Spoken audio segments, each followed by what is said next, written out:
Last few minutes, details have been released from an inquiry into the resignation of Cressida Dick. Here to tell us more is our Home and Security editor, Mark White. Thank you for joining me just now, Mark. Could you just tell us a little bit more of these developments? Yeah, it runs to more than 100 pages, this report. We're just ploughing through it at the moment. But effectively, it says that Cressida Dick was forced to resign. It was, in effect, constructive dismissal by the London Mayor, Sadiq Khan, even though he did not have the authority to sack Dame Cressida Dick. Now, to bring viewers up to speed with exactly what the background to this was, in February this year, Dame Cressida resigned from the Metropolitan Police. It followed a number of scandals. Of course, we remember the murder of Sarah Everard at the hands of a serving Metropolitan Police officer, the terrible incident in which sisters Biba Henry and Nicole Smallman, who'd been murdered in a park in North London. Two police officers who were supposed to be guarding the scene were taking selfies at that time. That was one of a number of concerns and failings attributed to the Metropolitan Police and, of course, to the person at the very top.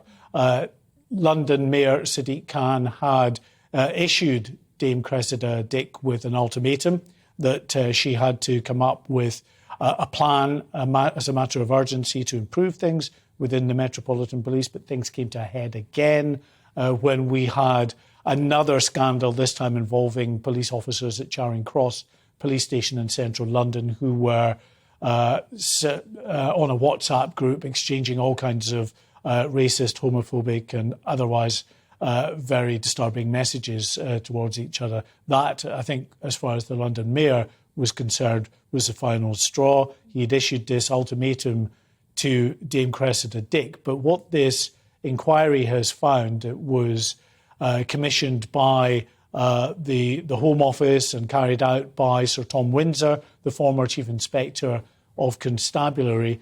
It found that he did not follow due process, that in effectively giving this ultimatum to Dame Cressida Dick, she found that she had no choice but to actually resign at the end of the day. She wasn't afforded the dignity that she should have been afforded in her departure, especially someone of such high office. Now, Sadiq Khan has been responding to that report as well. He said Londoners will be able to see that this review is clearly biased and ignores the facts. He goes on to say, on the former Commissioner's watch, trust in the police fell to record lows following a litany of terrible scandals. What happened was simple. I lost confidence in the former Commissioner's ability to make the changes needed.